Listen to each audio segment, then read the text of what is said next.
अगर एक किसी भी मुल्क में अगर किसी ने बाहर जाना है विजिट वीज़ा पे, तो एक नॉर्मल विजिट वीज़ा की रिक्वायरमेंट्स होती क्या है? कुछ भी नहीं, बेसिक रिक्वायरमेंट्स हैं विज़िट वीज़ा की।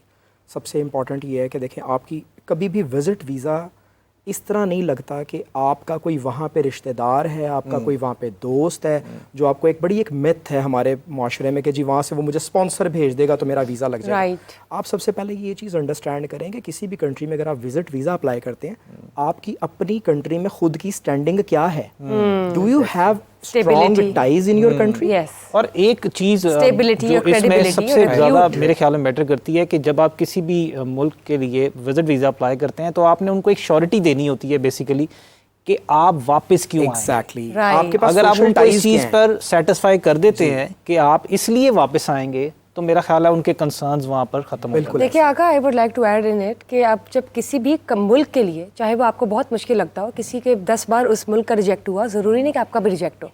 आपकी क्रेडिबिलिटी, आपकी रिप्यूट, आपकी जो एक हिरार्की चल रही है आपकी ज़िंदगी की, अगर वो स्टेबल है, आपका स्टेबल बिजनेस है या एम्प्लॉयमेंट है या कोई भी ऐसा काम है जो कि आप बहुत ही अनशेडी तरीके से कर रहे हैं, if you not shady at all, तो I think there is no chance of your rejection even if you are coming back as well. ये भी काउंट होता है कि देखिए, अगर किसी की फैमिली है, मतलब बिलफर्ज पाकिस्तान में उसकी फैमिली है, वो बाहर जाना चाहता है, तो ये भी देखा जाएगा कि यार आपकी फैमिली है तो आप बाहर क्यों जाना चाहते हैं और आप वापस अपनी फैमिली के पास क्यों आएंगे। और ये आप अपने आप को देखे पहले सबसे पहले एवेल्युएट कर सकते हैं। मैं चाहूँगी कि सर आप इस पर नज़रसानी करें। मैं इसमें ये ऐड करना चाहूँगा कि विज़िट वीज़ा, फॉर एग्जांपल अगर आप विज़िट वीज़ा का अप्लाई कर रहे हैं, तो विज़िट वीज़ा अप्लाई करने का प्रोसीजर इतना आसान है कि एक ले मैन उसको खुद से अप्लाई कर सकता है। हमारे पास डिफरेंट पोर्टल्स हैं, डिफरेंट वेबसाइट्स हैं, जिसमें से मैं आपको एक एग्जांपल दे देता हूँ। VFS global, visa facilitation services global, आप उस पर जाएँ। आपने जिस भी मुल्क का विज़िट वीज़ा अप्लाई करना है, फॉर एग्जांपल आपने UK का विज़िट वीज़ा अप्लाई करना है, आप वहाँ पे जाएंगे, आप अपनी जो भी वो चीज़ें रिक्वायर करेंगे, जो डॉक्यूमेंट्स रिक्वायर करेंगे, आपकी पर्सनल इन्फॉर्मेशन रिक्वायर करेंगे, आपकी बैंक स्टेटमेंट रिक्वायर करेंगे, आपका पर्पज़ क्या है जाने का वो रिक्वायर करेंगे, वो सब कुछ फिल आउट करके आप अपना वीज़ा बिल्कुल लगवा सकते हैं खुद से अप्लाई कर। और ये भी बताइएगा कि स्टेटमेंट कितनी मैटर करती है विजिट वीज़ा के लिए। हाँ जी, स्टेटमेंट वेरी करती है कंट्री टू कंट्री। हर कंट्री ने अपनी जो स्पेसिफाई की होती है डिफरेंट।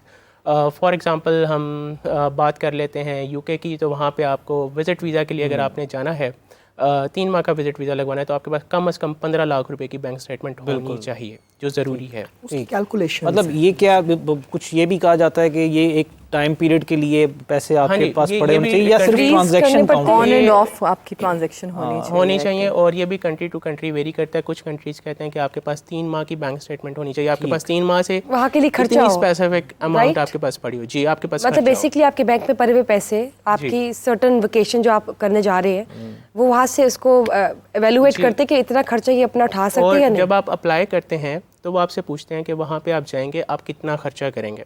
आप UK का विजिट वीज़ा अप्लाई कर रहे हैं, आप साउथ अफ्रीका का कर रहे हैं, आप यूरोप में किसी कंट्री का कर रहे हैं, वो आपसे फॉर्म फिल करते हुए ये चीज़ लाजमी पूछेंगे। और UK इमिग्रेशन की बात करें तो अक्सर उनकी डॉक्यूमेंट्रीज में भी ये दिखाया जाता है कि एक लड़की को मैंने देखा था कि जो इमिग्रेशन वहाँ पे पहुँच गई और वो वहाँ पर पहले स्टडी करके आई हुई थी पाकिस्तान, लेकिन जब वो वापस गई तो उन्होंने वहीं से उसको इमिग्रेशन से ही वापस सिर्फ इसलिए भेज दिया क्योंकि उसके क्रेडिट कार्ड में पैसे ही नहीं थे। हाँ जी, उन्होंने कहा जब आपके पास पैसे ही नहीं है तो आप यहाँ पर कैसे, how will you survive. It doesn't matter कि आप पहले वहाँ पे से पढ़ के गए हैं, लेकिन आपके स्टेटस तब का देखा जाएगा जब आप वहाँ पर एंट्री करवाना चाहते हैं। चाहे स्टूडेंट वीज़ा अप्लाई करें, चाहे आप विजिट वीज़ा अप्लाई करें, आपकी बैंक स्टेटमेंट मस्ट है।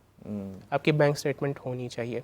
इवन कि अगर हम पाकिस्तान में भी देखें तो पाकिस्तान में टर्म्स एंड कंडीशंस जब पाकिस्तान ग्रांट करता है तो वहाँ पे लिखा हुआ है कि डेस्टिट्यूट पर्सनस को वीज़ा ग्रांट नहीं किया जाएगा, यानी वो पर्सन जो पेनीलेस हैं, जिनके पास पैसे नहीं हैं, उनको वीज़ा ग्रांट नहीं किया जाएगा। बिकॉज अगर वो यहाँ पे आएंगे तो वो स्टेट के लिए लाइबिलिटी बन जाएंगे, वो अपना खर्चा कैसे उठाएंगे। बिल्कुल। तो आपके लिए बैंक स्टेटमेंट होना इज़ अ मस्ट। राइट। एक और इशू है जो बैंक स्टेटमेंट में हम मोस्टली देखते हैं कि लोग एकदम से अकाउंट ओपन किया थोड़ा 1 मंथ और उसमें एकदम से 50 लाख 60 लाख डायरेक्ट रखवा दिया जाता है। वो हमारे जो बाकी डॉक्यूमेंट होते हैं हमारे प्रॉपर्टी के, वो उनके साथ वेरी नहीं कर रहा होता, जिसकी वजह से ये भी अमूमन हमारा इस रीज़न की वजह से रिजेक्ट कर दिया जाता है कि इसके जो बाकी डॉक्यूमेंट हैं वो तो इसके साथ मैच ही नहीं कर रहे, यानी कि इसके जो प्रॉपर्टी डॉक्यूमेंट हैं वो बिल्कुल एक कम प्राइस पे हैं, और जो इसकी बैंक स्टेटमेंट है ये तो लाखों में मिलियंस में चली गई है। और आपका टैक्स भी देखा जाता है कि FBR में फिर ये देखा जाता है कि आपका assets जो के साथ। आपने बिजनेस शो किया है वो आप उसका टैक्स कितना पे कर रहे हैं। पहले वो 0% होता है हमने जो पे किया होता है, और एकदम से हमारी जो इसमें स्टेटमेंट आ जाती है वो मिलियंस में आ जाती है। ठीक है। तो वो ये उन्हें होता है कि ये इसने शायद पैसे फ्रॉड के साथ दिए हैं, ये जो भी बैंक स्टेटमेंट बनवाई, तो इस चीज़ का हमें बड़ा ख्याल रखना पड़ता और है। वर्क वीज़ा जब कोई अप्लाई करता है उसके लिए, तो फिर इसमें क्या क्या चीज़ें कंसीडर की जाती हैं एम्बेसी की तरफ? जी इज़्ज़त। अच्छा, first I would like to introduce myself. मैं, क्योंकि आपने स्टूडेंट वीज़ा का पूछा, तो I did my master in America. मैं खुद एज अ स्टूडेंट वहाँ गई थी। फिर मेरा वहाँ पे इमिग्रेशन लॉ फर्म में एक्सपीरियंस रहा न्यूयॉर्क में, तो इसीलिए मुझे ज़रा अमेरिका और कनाडा के जो हैं लॉज पे कमांड है। तो वर्क, आपने विज़िट वीज़ा का पूछा है। वर्क वीज़ा का देखिए ये डिपेंड करता है मुल्क बाय मुल्क में।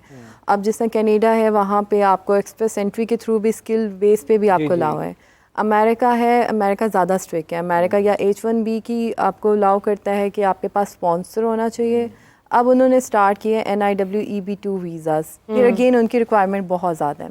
तो ये वर्क वीज़ा के हर मुल्क के अपनी कैटेगरी है, लेकिन ज़्यादा जो मोस्ट इंपॉर्टेंट कैटेगरी में अगर आपने वर्क वीज़ा अप्लाई करना है तो आपके पास स्पॉन्सर होना ज़रूरी है, जो वहाँ से कंपनी आपको स्पॉन्सर करे। ठीक। और सेकेंडली जो विज़िट वीज़ा की बात हो रही थी, मैं एक पॉइंट ऐड करूँगी कि आजकल एम्बेसीज जो हैं बहुत अनप्रडिक्टेबल हैं और उनकी डिस्क्रिप्शन है। मैंने कई ऐसे केसेस देखे हैं जिनकी बैंक स्टेटमेंट अच्छी नहीं है, बैकग्राउंड अच्छा नहीं है, और उनका वीज़ा अप्रूवल हो गया है। कईयों की करोड़ों रुपए की भी बैंक स्टेटमेंट है, वो सब कुछ दे रहे हैं और उनका वीज़ा रिजेक्ट हो रहा है। You never know कि what's the reason behind it. Yes, I yes. Experience that कि मेरे काफ़ी क्लाइंट्स हैं उनके, वो आए हैं, मैडम हमारी करोड़ों की थी, हमारा तो वीज़ा रिजेक्ट हो गया, what was the reason, even they had a travel history. इसमें सबसे ज़्यादा अनप्रडिक्टेबल जा रहा है कनाडा। ठीक। आप, क्योंकि कनाडा इंटायरली डॉक्यूमेंट बेस्ड है, अमेरिका जो है वो इंटरव्यू बेस्ड है। अगर आपने उनको इंटरव्यू में कन्विंस कर लिया, दे विल बी कन्विंस, लेकिन आपका कनाडा जो है डॉक्यूमेंटेशन देखता है। और I would like to add one more thing to the audience कि अगर आपका अमेरिका वीज़ा है तो आप कैन प्लस में फॉल करते हैं, उसमें आपको ज़्यादा डॉक्यूमेंट्स सबमिट करने की ज़रूरत नहीं है। ठीक। उसके लिए क्या रिक्वायरमेंट? उसके लिए ये रिक्वायरमेंट है कि अगर आपके पास अमेरिकन वीज़ा या 10 इयर्स में आप कनाडा विज़िट करके आएँ, तो जस्ट आप अपना वीज़ा दें, अपना ID दें और पासपोर्ट दें, और आपका कवर लेटर एक होना चाहिए, आप डिटेल कवर लेटर लिख दें, तो आपके चांसेस ज़्यादा हो जाते हैं वीज़ा अप्रूवल के। ठीक, थैंक यू। यही से हम आगे कंटिन्यू करेंगे, लेकिन I would like to add another call. अस्सलाम वालेकुम जी, वेलकम टू वकील ऑनलाइन। वालेकुम सलाम, मेरा नाम सारा है और मैं रावलपिंडी से बात कर रही हूँ। मेरा सवाल ये है कि मेरी बहन ने UK के लिए अप्लाई किया था, लेकिन वहाँ पर इशू ये हुआ कि उसका एडमिशन नहीं हो सका। अब किसी एक कंसल्टेंसी फर्म ने हमें ये बताया कि आप अगर चाइना के थ्रू UK जाएंगे तो वो आपके लिए ईजी है, चाइना में हम आपका एडमिशन करवा देते हैं। तो मेरा ये सवाल है कि हमें बैंक स्टेटमेंट कितनी चाहिए होगी, और चाइना से UK जाना क्या इजी रहेगा या फिर हम डायरेक्ट UK भी जा सकते हैं? बहुत शुक्रिया आपका जी। अच्छा, पहली बात तो ये कि जो ये वाया जो है, वाया, ठीक है, is it this is genuine और नॉट? कुछ केसेस में जेन्युइन भी है और कुछ केसेस में ऑब्वियसली वो they just brag it up. अब देखें वो पॉइंट क्या है कि अब मुझे नहीं पता कि वो हमारे भाई साहब वो कौन से थे जिन्होंने ये वाला मशवरा दिया है कि जी आप चाइना से UK चले जाएं। देखें, सबसे पहले आप ये अंडरस्टैंड करें कि मुझे ये नहीं पता कि इनकी जो बहन थी उन्होंने कौन सी कैटेगरी में अप्लाई किया। फॉर इंस्टेंस एक एग्जांपल देता हूँ, अगर उन्होंने स्टूडेंट वीज़ा अप्लाई किया और उनकी जो क्वालिफ़िकेशन थी वो UK की क्वालिफ़िकेशन और उनके फ्रेमवर्क के साथ मैच करती है और वो डिग्री में अप्लाई कर सकती हैं, तो वो डायरेक्टली UK भी जा सकती हैं। ठीक है, उसमें कोई वो वाली बात नहीं है। अब अगर इमिग्रेशन है, ठीक है, और वो सारे मामला आते हैं तो वो भी जा सकती हैं। कुछ यहाँ पे जो पास्ट में हमें सुनने में ये आया कि लोगों ने क्या किया कि लोगों ने वाया क्रिएट कर दिया कि जी UK में क्योंकि हम लोग इकोनॉमिकली स्ट्रांग नहीं हैं अपने मुल्क में, तो आप एक काम करें, आप 6 महीने चाइना रहें, जाके लोग दुबई जाते हैं, चाइना का वर्क परमिट देते हैं, वो 6 महीने जब आप चाइना रहेंगे आपकी एक अपनी स्टेबिलिटी डेवलप होगी, या आप मलेशिया चले जाएं या आप दुबई चले जाएं, आपको स्ट्रांग हो जाएगा। इस तरह की बातें होती है, राइट? स्ट्रांग नहीं, बेसिकली देखें, आप एक मुल्क में हैं जहाँ पे आप इकोनॉमिकली वीक हैं, लेकिन आप पैरेलल टू दैट एक दूसरे मुल्क में हैं जहाँ पे आप इकोनॉमिकली स्ट्रांग हैं। तो अब आपके पास उस मुल्क का वर्क परमिट है, लेट्स से आप चाइना में हैं या आप मलेशिया में हैं, या आप दुबई में हैं, दुबई में अगर आपके पास Emirates ID And then you apply है और would be आपको easy. सैलरी आ रही है, तो आप अगर वहाँ से अप्लाई कर रहे हैं तो वीज़ाज़, विजिट वीज़ाज़ वगैरह कंपैरेटिवली वहाँ से ज़्यादा लग जाते हैं, क्योंकि हम यहाँ से प्रॉपर अपने फाइनेंशियल, जिस तरह हमने जिक्र किया, फाइनेंशियल जस्टिफिकेशन हमारी यहाँ पे स्ट्रॉन्ग नहीं होती उस तरह से। वहाँ पे ये होता है कि अच्छा यहाँ पे जॉब कर रहा है, रह रहा है, इसका मतलब है ठीक है, जाएगा स्टेबल वापस कंट्रीज आएगा। भी है ना, वी कैन डिनाई द फिर फैक्ट। दूसरा जो है वो स्टूडेंट वीज़ा वाला। स्टूडेंट वीज़ा वाला में बेसिकली ये है कि यूके में अगर डायरेक्ट एंट्री मीट होती है तो आप बिल्कुल आप डायरेक्ट अप्लाई कर सकते हैं, Directly उसमें apply. कोई वो मज़ायका नहीं है, आप बिल्कुल डायरेक्ट अप्लाई करें। लेकिन यूके की बेतहाशा यूनिवर्सिटीज़ ऐसी हैं जो जिनके सेंटर्स जो हैं वो डिफरेंट कंट्रीज़ में हैं। For instance Heriot Watt University UK की है, लेकिन that is based in Malaysia as well. Australia की Swinburne University, that is also based in Malaysia. ठीक है, दुबई में मीन्स की रुसल ग्रुप, यूनिवर्सिटी ऑफ बर्मिंघम, बहुत बड़ा नाम है यूके में, उसका कैंपस जो है वो दुबई में भी है। ठीक है, इसी तरह मिडिल सेक्स यूनिवर्सिटी का एक कैंपस दुबई में भी है। ठीक है, University of Wollongong, that is top 200 in the world, उसका कैंपस दुबई में भी है। तो आप कुछ सेमेस्टर्स वहाँ पे कंप्लीट करते हैं And then you transfer and then yourself. you transfer yourself over there. I wanted